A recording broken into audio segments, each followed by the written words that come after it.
Et je vais inviter donc nos 4 derniers speakers à nous rejoindre sur scène. Chiara De Martino, journaliste, chef de rubrique chez Mind Media, qui peut être applaudi, le mérite, qu'on va mettre en bout de table. Franck Lekovic, de country manager de Pubmatic, qui va s'installer à sa gauche. Kevin Tolera de Supply Finder, qui va venir à côté de moi. Et Edwin Gillen de Numberly, qu'on va mettre au milieu. Bonjour à tous les 4, merci d'être parmi nous ce matin. On va commencer par un petit tour de présentation. Chiara, on a déjà eu une présentation Mind Media. Qu'est-ce qu'on peut rajouter de plus? Vous êtes des journalistes, presque data journalistes maintenant, avec toutes ces informations. Oui, on a déjà tout dit. Je suis journaliste pour Mind Media et je suis au quotidien la partie AdTech. Donc, voilà, très intéressée aussi à la présentation du baromètre de ce matin. Et c'est formidable d'avoir une journaliste qui n'animera pas la table ronde, qui sera speaker. Franck, comment est-ce qu'on peut présenter Pubmatic en quelques dates, quelques chiffres, quelques mots? Pubmatic, on fête nos 20 ans cette année. On fait partie des... Bon anniversaire, Franck. Merci. On fait partie des pionniers, on va dire, du programmatique, et on a fait évoluer notre plateforme en étant historiquement plutôt côté SSP. Et maintenant, effectivement, c'est une plateforme plus globale qui permet aux agences et aux marques de pouvoir également se connecter directement avec un vrai sujet IA qu'on développe énormément, mais je pense qu'on aura l'occasion d'en parler. On va en reparler à votre gauche. Edwin, mille merci d'être là, Edwin. Comment est-ce qu'on peut présenter le groupe Numberly? On nous l'a fait moins souvent celle-ci, mais déjà merci pour l'invitation et bravo. J'ai trouvé ça hyper intéressant, tout ce qu'on a eu ce matin, de super qualité. Donc bravo et merci pour ce travail. Numberly, mille merci avant, d'où la petite boutade. On fête nos 26 ans la semaine prochaine. Donc on est des spécialistes marketing technologistes, on a plein de cordes à notre arc, on fait du CRM, on fait de la data, du conseil et du média, et c'est pour ça que je suis là aujourd'hui. Merci. Et à votre gauche, Kevin Tolera, comment est-ce qu'on peut présenter Supply Finder également? Quelques mots, quelques chiffres. Oui, alors nous, Supply Finder, c'est plus jeune, 6 mois. Donc nous, on fournit une suite de copilotes aux agences médias afin de les aider dans leurs opérations au quotidien. Pas d'autres chiffres, pas d'autres éléments? Les chiffres, oui, comme je disais, ça fait 6 mois, on a des premiers clients, des premières campagnes qui tournent. Donc ça démarre bien. Self-serve, ça démarre bien, et puis on avance, on est en plein dans le sujet des agents et comment rendre l'open web un peu plus sexy, plus facile à aller acheter à partir des acheteurs. Très bien, bon, on va en parler tous les 4. On va commencer par un premier tour de table de définition. On parle d'IA agentique. Chiara, ça serait quoi votre définition de cette pub agentique? Ça serait quoi la différence avec la pub programmatique qu'on connaît déjà depuis une quinzaine d'années?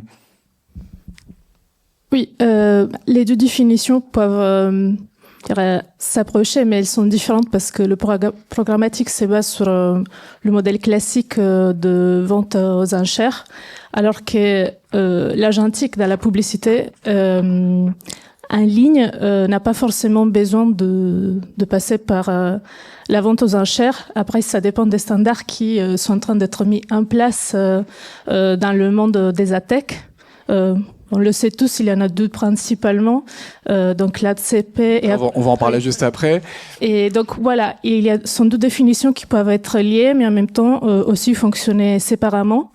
Et là, l'enjeu, c'est aujourd'hui de voir comment ça, c'est en train de se faire. D'accord, je vous propose qu'on définisse ce matin les définitions définitivement, comme ça elles s'imposeront à tout le marché. Franck, ça serait quoi la définition de la pub agentique? En fait, c'est une vraie révolution qui est en train de s'opérer. On a connu l'époque des OI il y a quelques années, il y en a encore quelques-uns. On a connu le passage au programmatique avec des traders qui sont arrivés et qui pouvaient directement avoir accès à l'inventaire. L'agentique, c'est ce qui va permettre de pouvoir, à partir d'un prompt, à partir d'un brief en langage naturel, va pouvoir directement de setuper une campagne et de la délivrer, de troubleshooter, d'optimiser, de faire des reporting également. Donc c'est vraiment la logique d'automatisation complète des campagnes digitales. Mais Edwin, le programmatique, c'était déjà un petit peu cette promesse d'automatisation. L'agentique concrétise les promesses de la pub programmatique? Moi, je dirais que c'est différent en fait, comme le disait Franck, l'agentique en fait vient dans la révolution plus globale de l'IA, et donc c'est drôle parce que on s'est mis à rebrander les algos en IA, mais en fait on fait du machine learning et donc de l'IA depuis le début du programmatique. Nous on a un petit biais, c'est qu'on s'est lancé dans le média que par le programmatique et le social au début. Et donc du coup, on a fait moins d'OI au global. Mais je pense que la grande révolution, c'est la façon dont finalement on interagit avec l'IA. C'est plus globalement la révolution de l'agentique, enfin de la Gen AI. C'est le fait qu'on n'ait pas besoin de s'adapter à un système. Là, au programmatique, on l'a vu ce matin, c'est assez costaud. Et on a besoin de maîtriser beaucoup de choses et donc de s'adapter énormément à cet environnement. Là où la promesse de la Gen AI et l'agentique qui va orchestrer différentes façons d'interagir et d'automatiser, je pense que c'est un élément clé de l'agentique, est plus simple puisqu'on peut s'adresser de manière plus naturelle. Kevin, l'enjeu, c'est de simplifier le programmatique avec l'agentique ? C'était déjà l'enjeu il y a 10 ans, je pense. Donc au début, c'était de simplifier les achats. Après, on les a complexifiés. Moi, je pense que c'est complémentaire. Justement, le programmatique, c'est vraiment aujourd'hui les tuyaux, c'est l'automatisation des tuyaux. Après, on a vu justement tout à l'heure qu'il y a une grosse complexité tout autour qui s'est mise en place. Ça reste quand même très manuel aujourd'hui dans le métier des agences et des acheteurs. Max le rappelait tout à l'heure, beaucoup se fait en achat open auction. Il faut se poser la question aussi de pourquoi. C'est aussi une question de simplicité, de temps humain, etc. Et les agents, justement, vont permettre d'aller automatiser tout ça, de rajouter une surcouche intelligente en quelque sorte d'orchestration pour aller faciliter le métier au quotidien. Et une surcouche, ça va simplifier ou rajouter de la complexité ? C'est toujours pareil, ça dépend comment c'est fait, ça dépend. Si c'est bien fait, ça va simplifier. Si c'est des surcouches sur des surcouches, on risque de complexifier encore l'écosystème. Très bien, en tout cas, merci tous les quatre pour ce premier tour de table sur les définitions. On va rentrer, Cara a commencé à le faire un peu plus dans le détail de la plomberie, on pourrait appeler ça de l'agentique, avec ces fameux MCP, ADCP par exemple. Mais il y en a d'autres, il y a la RTF de l'IAB. Est-ce que vous pourriez, Cara, nous expliquer un petit peu en quoi consistent ces protocoles qui sont un peu l'évolution des API pour l'appui programmatique, c'est ça ? Oui, donc comme tu citais, il y a l'ADCP, c'est un MCP, donc c'est une API plus évoluée pour les agents IA. Qui permet une interaction entre agents IA. C'est un langage commun entre différents agents, c'est ça ? Oui, et donc ça peut être personnalisé. Donc dans l'ATEX a été lancé en octobre dernier l'ADCP, Ad Contest Protocol, qui était une initiative de plusieurs ATEC. Il y a aussi Pumatic qui a participé. Et c'est un système d'interaction entre agents. Donc il y a plusieurs types d'agents. Il y a les agents seller, buyer des différents côtés qui communiquent. Et c'est un système qui n'est pas basé sur la publicité classique aux enchères. N'a pas besoin de ça pour fonctionner. Ça peut être indépendant. Alors que les standards qui ont été ensuite lancés par l'IAB Tech Lab essayent en fait de récupérer les standards traditionnels qui se basent sur les enchères en temps réel pour les rendre plus puissants et plus performants. Oui, il y avait cette étude donc MindMedia sur par exemple AdsTXT. On retrouve cette base dans le protocole poussé par l'IAB et pas forcément dans ADCP, c'est ça ? Oui, exactement. Donc les standards qui sont poussés par l'IAB, la plupart étaient déjà existants. En fait, ils sont en train juste d'évoluer pour s'adapter à l'agentique. Utilisent tous les standards et frameworks qui sont déjà existants chez l'IAB Tech Lab et donc aussi Asmatext et Seller.json. Donc pour eux, c'est vraiment innover dans la tradition, c'est ce qui dit aussi Anthony Katsur, le CEO. Alors qu'ADCP propose quelque chose qui va un peu plus loin, parce que l'idée, c'est aussi de agentiser plus largement et pas uniquement le programmatique. Alors Franck, un ADCP, donc un MCP dont Pumatic est co-inventeur, c'est ça ? L'idée, c'est de fluidifier les échanges pour ces agents publicitaires ? Oui, ça me fait un peu penser à l'époque de la mise en place du RGPD, à la création de l'IAB-TCF. Donc il y a pas mal d'adtech du marché pour essayer d'ouvrir au maximum et de pas se faire bouffer, pour dire les choses, par les Wallet Garden, de se dire en fait essayons de créer un protocole commun de façon en open source. Donc une bonne idée ? Donc plutôt une bonne idée, et ça a plutôt bien fonctionné sur l'IAB-TCF puisque ça a été rejoint assez rapidement. C'était à l'époque à l'initiative d'une dizaine maximum d'adtech. Et aujourd'hui, c'est devenu un standard marché que tout le monde utilise, et ça permet tout simplement de pouvoir analyser la chaîne et de voir le signal de consentement pour chacune des adtech. Un peu dans la même logique, l'ADCP, alors évidemment c'est différent, mais la démarche est la même. Ça a été de co-créer un langage commun, donc l'anglais, l'allemand, l'espagnol, pour permettre aux différents agents qui vont être créés par les différentes adtech de pouvoir communiquer entre elles. Donc effectivement, Pumatic, Scope3 et d'autres ont fait partie de ces sociétés société fondatrice de ce protocole, mais l'objectif, c'est surtout pas le garder pour nous, c'est surtout de l'ouvrir, exactement comme l'IAB TCF, de façon à ce que ce soit un langage open source et que tout le monde puisse l'utiliser. Mais ce premier protocole, il s'est justement fait sans l'IAB, qui a du coup lancé un second protocole, c'est ça? Alors ouais, c'est vrai que c'est un peu confus, mais je pense que c'est des protocoles qui sont à différents niveaux, tels qu'on l'analyse. L'ATCP, c'est plutôt un protocole de langage quand, comme Chiara le disait, les protocoles qui ont été développés par l'IAB, c'est plutôt fonctionnel, c'est-à-dire c'est plutôt en termes de mesures, de faire en sorte que les mesures soient les mêmes. Donc nous, c'est plutôt comme ça qu'on l'analyse. Après, on en est vraiment au début, même si, et je pense que c'est important de le dire, on n'est pas dans la science-fiction. Il y a vraiment des campagnes qui se sont lancées aux États-Unis. On va lancer nos premières campagnes en France, agent to agent. Donc c'est des agents, typiquement en tapant un script dans Claude. On va pouvoir, et on peut déjà, setuper une campagne. Donc ça tourne déjà, en tout cas. Ça tourne déjà. Ouais, c'est pas de la science-fiction. Ça va évidemment évoluer, mais il y a déjà les premières agences qui lancent des campagnes sur ce modèle-là.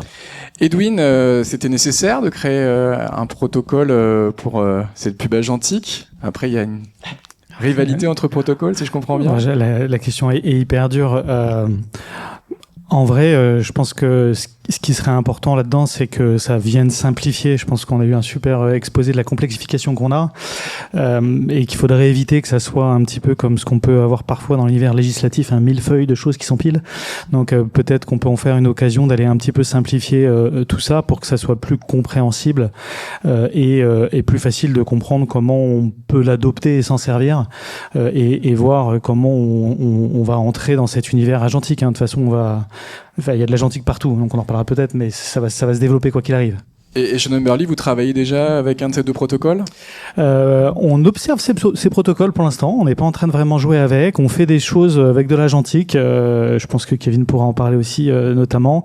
On n'est pas encore rentré forcément dans le dur de ces protocoles-là sur la partie achat. Donc peut-être plus à RTF. D'ailleurs, au passage, c'est marrant parce que hier, les questions sont assez costauds que tu nous as préparées aussi. Donc, je me suis amusé à les passer à travers des Gen AI pour voir ce qu'elle me proposait. Et à RTF, j'ai pas encore très bien compris de Gemini ou ChatGPT. Donc, il y a peut-être un rebranding à déjà reprévoir. Mais voilà. Donc, nous, on fait des petits tests, on observe, on essaie de comprendre.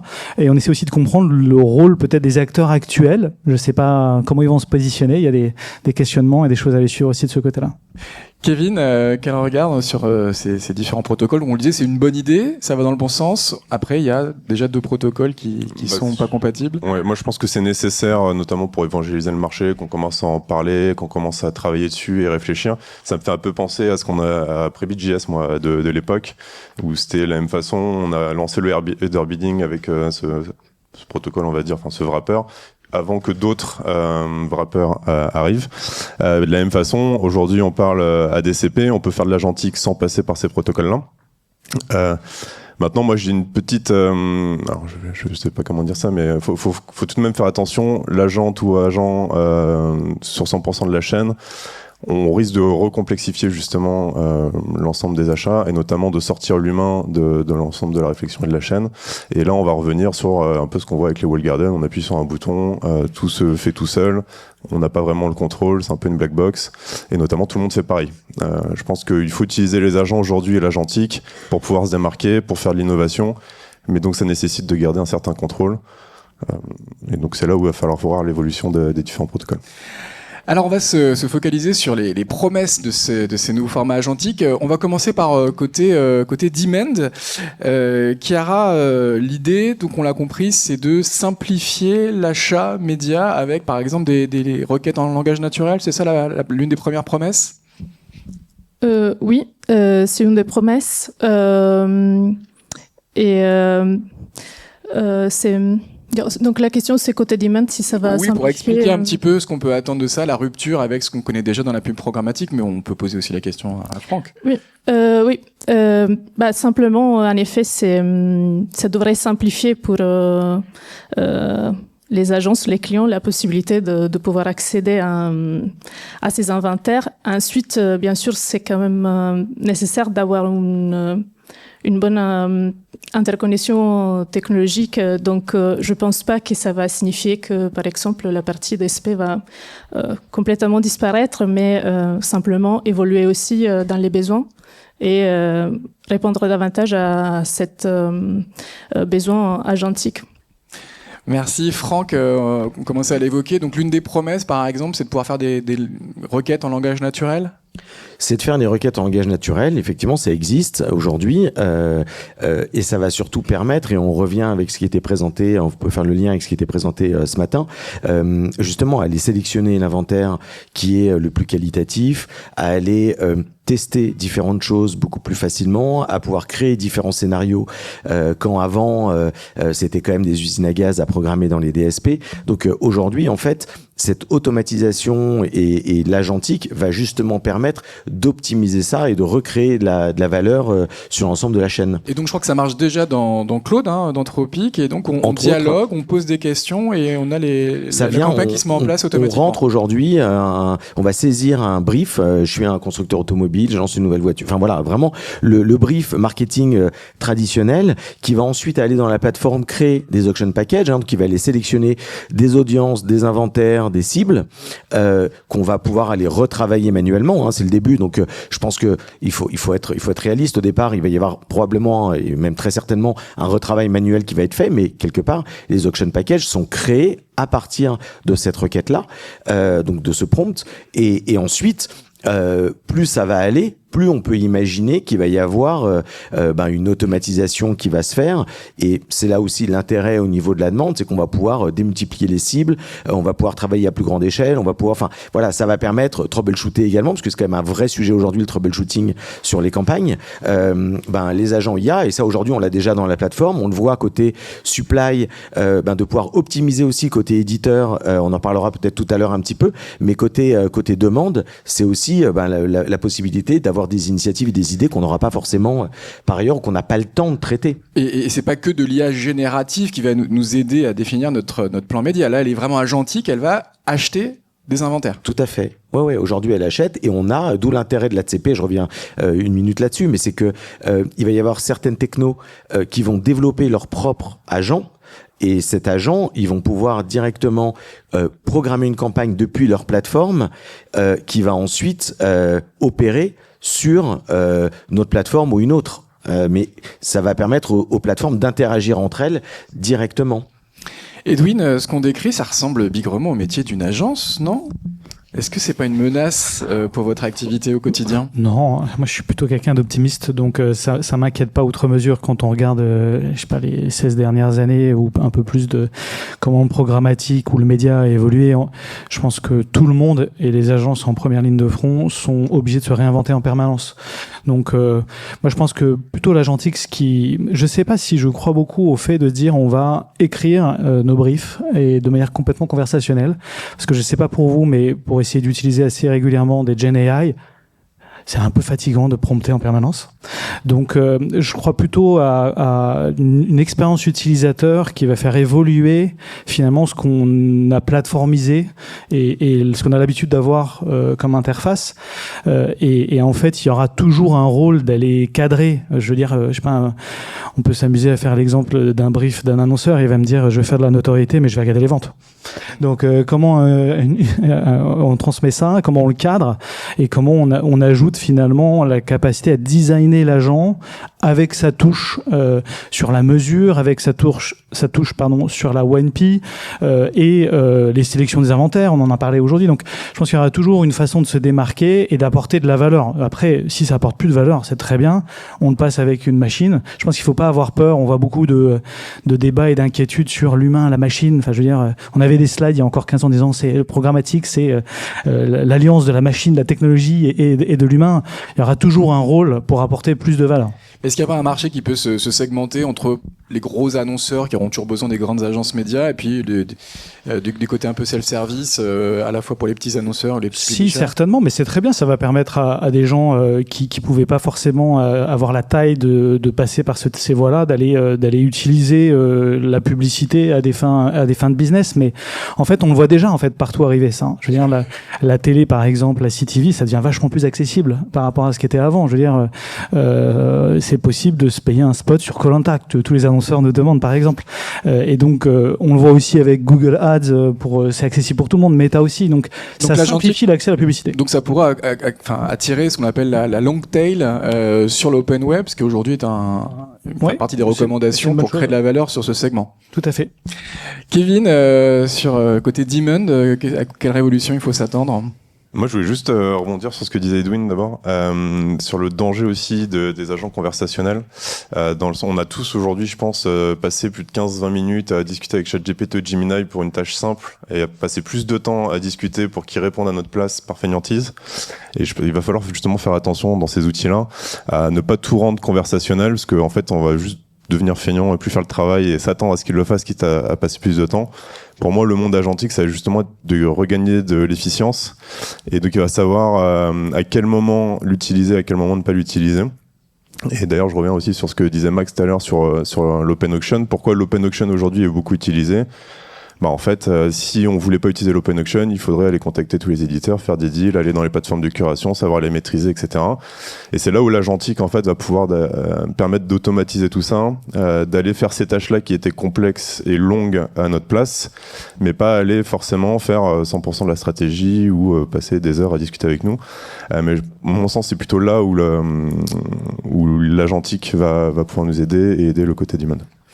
Très bien, alors on a un peu fait le tour du côté demand. Chiara, on peut parler aussi côté supply. Qu'est-ce qu'on peut attendre de la part de l'IA agentique, côté régie, côté SSP?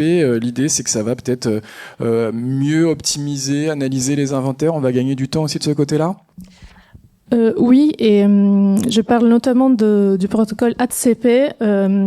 Semble être une grande promesse pour les éditeurs, parce que l'idée justement c'est de permettre aux éditeurs de rendre tous leurs inventaires plus visibles, pas uniquement les inventaires qui sont vendus en programmatique, parce que justement l'idée d'ADCP c'est de passer pas qu'uniquement par ça.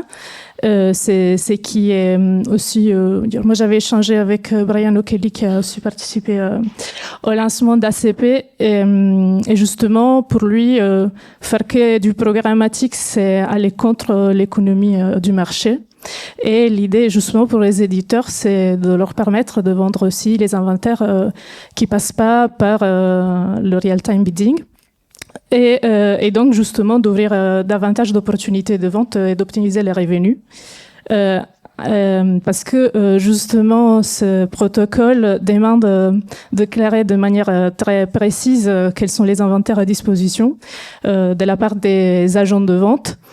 Et aussi, il y a une promesse de transparence, parce que aussi les agents achats, ils doivent déclarer de manière claire pour quels prestataires ils travaillent et donc pour qui ils achètent les inventaires auprès des auditeurs. Donc il y a tous ces enjeux côté éditeur qui sont pas mal poussés par notamment le protocole ADCP. Franck, cette IA agentique pour les publishers, donc c'est la promesse d'une meilleure exploitation de leurs inventaires, de nouveaux inventaires, comme disait Chiara, peut-être aussi de CPM un peu plus élevé, enfin RPM plus élevé. L'un des grands enjeux des éditeurs aujourd'hui, c'est le yield, en fait, c'est de pouvoir optimiser. Max mettait en avant tout à l'heure, et je trouvais hyper intéressant, différentes recommandations, notamment sur des nouveaux formats, sur de la data, et tout ça, c'est évidemment difficile à piloter à grande échelle, quand on est un éditeur, de tester, de mesurer, d'analyser. Et c'est là où l'IA aide énormément en posant une requête dans la plateforme. On peut déjà aujourd'hui analyser, sortir des insights, comprendre quel format se monétise mieux, quel floor on doit adapter. Donc aujourd'hui, c'est des insights qui arrivent en requêtant. Demain, on peut imaginer que, et plus que imaginer d'ailleurs, demain, on sait que finalement ces floors et ces différents ajustements de monétisation que les éditeurs opèrent se feront automatiquement, évidemment avec certains guides. Le but c'est pas forcément de laisser la main à 100%, mais en tous les cas ça facilitera le quotidien du yield pour les éditeurs, et donc c'est une meilleure monétisation, c'est une plus de réflexion aussi, c'est plus de tests sur des nouveaux formats, sur de la data. Enfin voilà, tout ça va simplifier et faciliter forcément le quotidien des éditeurs également. Edwin, pour plus de revenus. Edwin, quelles seraient les attentes côté demand, d'innovation, côté supply grâce à l'IA agentique? C'est une super question. En fait, je pense que je rejoins beaucoup la remarque de Kevin. En fait, souvent ce que je dis à mes traders, c'est cette tâche, elle a que d'intérêt que d'être bien faite, en fait. Donc c'est une tâche, en fait, à relativement faible valeur ajoutée. Et je pense qu'il y a la même chose aussi côté supply. Et on voit déjà des tendances de plateformisation qui ont été mentionnées tout à l'heure, avec quelques SSP sur le marché qui mettent ça à disposition. Je pense que c'est un peu le pendant de leur côté. Et en fait, je pense que on se connaît assez mal, en fait. Ça fait un petit moment que je suis dans le secteur aussi, et je pense que je connais assez mal la supply. Et donc parfois on a des mêmes mots, mais c'est pas la même chose. Un ad server d'un côté et de l'autre, c'est pas du tout la même chose. Et donc il y a une complexité d'un monde qui est un peu en rupture. Donc je trouve que c'est intéressant ces moments-là pour aussi essayer de réunir les deux côtés. Et parmi les attentes, il y aurait des rapports plus rapides, des rapports plus granulaires, des propositions, des contre-propositions sur les formats, par exemple. Ça serait quoi les innovations qu'on pourrait attendre? Plus on est transparent et plus on a de data, en tout cas c'est notre credo chez Numberly, plus nous on est heureux puisqu'on peut apporter plus de valeur. Donc on a mentionné des plateformes qui fournissaient de la granularité au placement ID par exemple. Ça c'est du caviar parce qu'on peut faire du custom bidding, on peut aller optimiser de manière très avancée. Et c'était la promesse de ces plateformes très sophistiquées. Donc plus on peut avoir de données et croiser cette donnée-là, plus on apportera de la valeur. Ça a l'air simple de dire comme ça, c'est un petit chantier technologique, mais il y a plein de choses à aller chercher et je pense que l'idée du croisement des données de ces deux environnements, chacun sa propre 1P, qui peut se retrouver autour de la data collaboration, du commerce média, serait quelque chose à aller bien travailler. Je ne sais pas si c'est l'agentique qui va le simplifier, mais peut-être, comme tout passe de plus en plus par le cloud, peut-être que tout ça nous aidera à y aller un peu plus.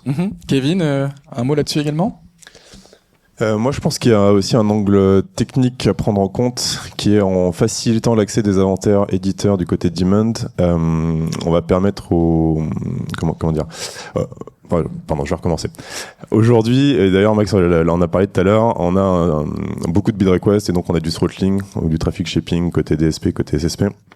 Ce qui fait qu'aujourd'hui, il faut savoir qu'un DSP enlève 90% de ce qu'il reçoit et ne le lit pas. Ce qui emmène les éditeurs à aller chercher beaucoup plus de réseaux, d'envoyer plus de bid requests. Et on est dans un cercle qui est pas forcément bénéfique pour les éditeurs. Le fait de permettre de se mettre à l'agentique et de permettre de converser avec les agences directement avec les acheteurs et donc d'avoir ce lien direct et de sortir de l'open auction, ça va aussi permettre aux éditeurs de sortir de ces réseaux, de reprendre le contrôle sur leurs inventaires et de pouvoir justement augmenter la valeur de l'ensemble de leur inventaire pour pouvoir mieux se monétiser et de mettre en place des stratégies. De la même manière, on va aussi pouvoir imaginer avoir des nouveaux algos intelligents de placement dynamique des placements publicitaires ou d'avoir une intention par rapport à l'utilisateur de clics, de complétion, etc. et de pouvoir transmettre ces informations plus tard aux acheteurs, chose qu'on ne fait pas forcément aujourd'hui ou pas de manière très, très éclairée. Très bien. Chiara, l'IA agentique est en train de révolutionner la pub programmatique, mais l'open web, est-ce qu'il va aussi changer sur les formats des publishers? Vous, MindMedia, par exemple, vous êtes un média, on vous lit comme un journal. Est-ce qu'avec l'arrivée de l'IA, ça pourrait évoluer? Est-ce que vous pourrez vous rapprocher je sais pas, des formats type chatbot? C'est quoi votre réflexion pour les prochaines années? Alors, nous, on n'a pas beaucoup de publicité, donc on n'a pas énormément ce sujet, mais c'est sûr que l'IA agentique amène à réfléchir à de nouveaux formats. Il y a des tests qui sont déjà en cours aussi sur la partie chatbot et sur le fait de créer de nouveaux types d'inventaires.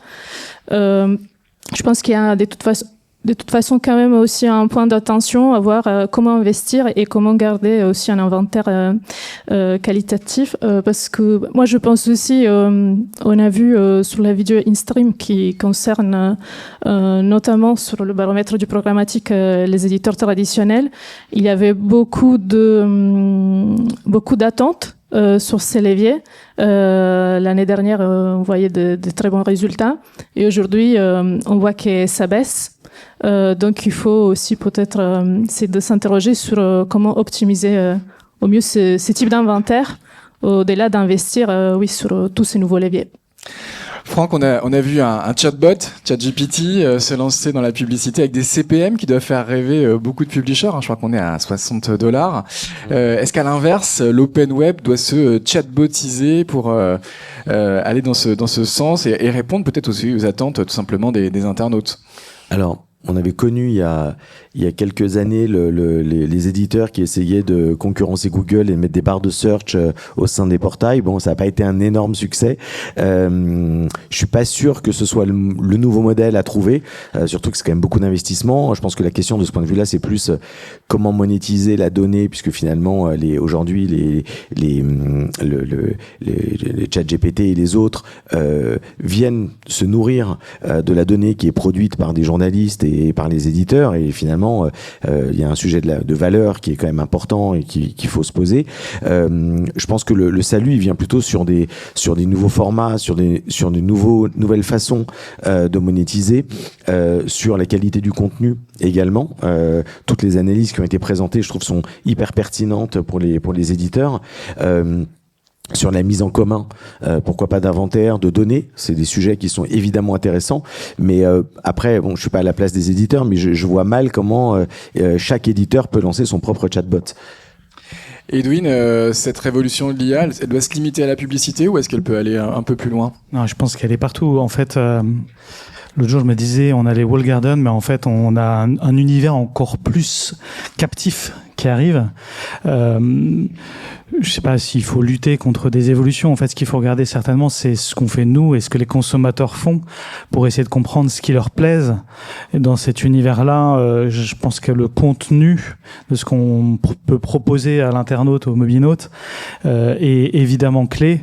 Et je pense qu'il faut pas forcément se dire que tout doit s'adapter et que la publicité doit se diffuser forcément absolument dans tous les endroits. Il faut essayer de comprendre quelle valeur on pourrait aller apporter et voir comment on peut s'appuyer dans tous les différents univers et comprendre aussi un peu les flux de données qui se passent derrière. On mentionne effectivement les partages de données pour les entraînements de ces gros de sets de données, mais voilà, je pense que les formats, la valeur des formats, c'est intéressant. Je pense que c'était assez criant de voir cet exemple anonymisé d'un contenu web, et on s'en rend tous compte que c'est pas ça qui est une super valeur finalement d'avoir un sapin de Noël en tant que consommateur. On a plutôt envie d'avoir quelque chose qui a de l'intérêt, du contenu, un bon contexte, et c'est, je pense, comme ça qu'on apportera peut-être plus de valeur pour le consommateur.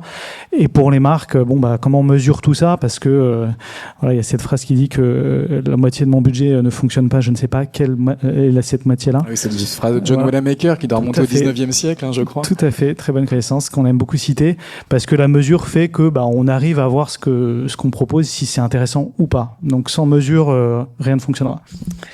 Kevin, est-ce que l'open web doit se transformer ? Ouais, moi je pense que oui. Aujourd'hui, les contenus type 1000 mots pour le référencement naturel avec 6 pavés publicitaires, sticky, etc. En tant qu'utilisateur, on ne les lit plus en fait.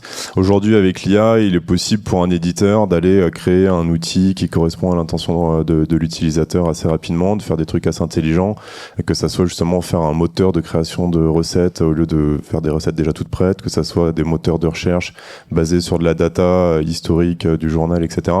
Je pense que les éditeurs aujourd'hui peuvent trouver des manières d'innover dans la façon de montrer leur contenu aux utilisateurs pour redonner de l'intérêt et rendre un contenu plus qualitatif qui soit aussi plus qualitatif d'une manière publicitaire derrière. Et donc il faut agir vite avant de se faire aspirer par les gros chatbots étrangers. Oui, et puis aujourd'hui on voit très bien que dans notre usage quotidien, on n'a plus le réflexe d'aller chercher sur Google ou sur ces sites internet, mais on a plutôt le réflexe d'aller sur ChatGPT, Gemini ou autre, faire nos requêtes. Mais c'est aussi parce que ils nous ressortent l'information de manière plus éclairée et plus simple, et en tant qu'utilisateur, on a une meilleure expérience utilisateur. C'est d'ailleurs là où je m'interroge sur le choix de mettre de la pub dans ces acteurs. Puisqu'aujourd'hui, on y va dessus aussi parce qu'on a une meilleure expérience utilisateur, qui sera peut-être plus le cas si c'est rempli d'habillage publicitaire. L'IA agentique sauvera-t-elle l'open web ? Je vais vous demander à tous les 5 un mot de conclusion. Chiara, qu'est-ce qu'on pourrait répondre à cette question ? Je pense qu'au-delà de ça, il y a un enjeu pour l'open web de se battre ensemble ou aussi de jouer ensemble le même jeu, parce qu'on voit que l'open web, il y a des parts de marché qui continuent d'être mangées par d'autres acteurs, Walled Garden, les plateformes sociales, tout ce qui est aussi plateforme fermée de CTV. Donc il y a, je pense, un enjeu d'harmonisation, peut-être aussi de trouver un lien pour comment permettre de faire des investissements qui soient aussi transversaux et pas uniquement liés à l'open web. Et aussi pour la partie agentique et les standards d'arriver à harmoniser pour éviter qu'il y ait une ultérieure fragmentation sur la partie technique, parce que tous ces standards demandent aussi une mise en place. Voilà. Très bien, et n'hésitez pas à vous abonner à Mind Media, qui est un des titres de référence sur ces sujets. Merci beaucoup, Chiara. Franck, est-ce que l'IA agentique, elle va sauver l'open web ? Alors moi je suis toujours plutôt optimiste, donc j'ai envie de répondre oui. Après j'ai pas encore toutes les clés. Ce qu'on sait c'est que dans le digital on raisonne en années chien. On sait qu'une année c'est 7 années dans une industrie traditionnelle, donc il va s'en passer des choses en 2026. Mais ce qui est sûr c'est que moi je trouve que c'est une vraie opportunité pour beaucoup de, pour l'ensemble de l'écosystème, que ce soit les adtech évidemment comme nous, mais pour les agences, pour les éditeurs, et je suis plutôt enthousiaste dans tous les cas à l'idée de contribuer à cette création de valeur, puisque c'est évidemment ce qui va nous occuper dans les années à venir. Et oui, Pubmatic qui avait été à l'origine de la pub programmatique, parmi les pionniers et également parmi les pionniers de cette pub agentique. Merci Franck. Edwin, l'IA agentique sauvera-t-elle l'open web ? Honnêtement, je vais me mettre dans la catégorie ne se prononce pas. Voilà, yes, but, je sais pas. En vrai, moi, je trouve l'exercice qui a été proposé par l'Alliance Digitale et ce que Max présentait un peu un essai projectif de ce qu'on pourrait aller faire évoluer, hyper intéressant. Et peut-être qu'il y a une super collab à envisager entre l'Alliance Digitale et l'UDM, par exemple, pour avoir aussi les marques intégrées à cette réflexion-là et que toutes les parties prenantes puissent partager un petit peu leur point de vue pour qu'on arrive à voir si c'est si c'est comme ça qu'on peut faire un petit peu bouger le schmilblick. Ouais, c'est la philosophie d'Alliance Digitale, c'est de réunir le plus largement possible le marché pour créer de la valeur. Donc ça sera un appel, c'est ça, de Numberly à ce que les acteurs se mettent ensemble pour discuter, sans forcément passer par des agents pour ces discussions. Merci en tout cas Edwin, et puis n'hésitez pas à contacter Numberly. Mille merci à nouveau d'avoir été là ce matin. Kevin, le mot de la fin. Alors, l'IA agentique sauvera-t-elle l'open web ? Suspense ? Ouais, moi je pense que l'agentique ça va permettre de décorréler la croissance des différents acteurs du temps humain qui est passé par eux, et de leur permettre de reprendre du temps justement sur les tâches à valeur ajoutée. Donc si ces acteurs-là prennent ce temps-là pour faire de l'innovation, pour avoir des tâches à valeur ajoutée, on peut sauver l'open web. Si ce temps gagné par l'agentique est utilisé pour d'autres raisons qui ne vont pas permettre justement d'aller dans cette croissance et d'aller dans ce sens-là, on peut avoir un peu peur, à mon sens, pour l'open web. Très bien, merci Kevin. On rappelle que vous êtes le cofondateur de Supply Finder, qui est un acteur désormais incontournable de ce nouveau marché. On peut les applaudir tous les quatre.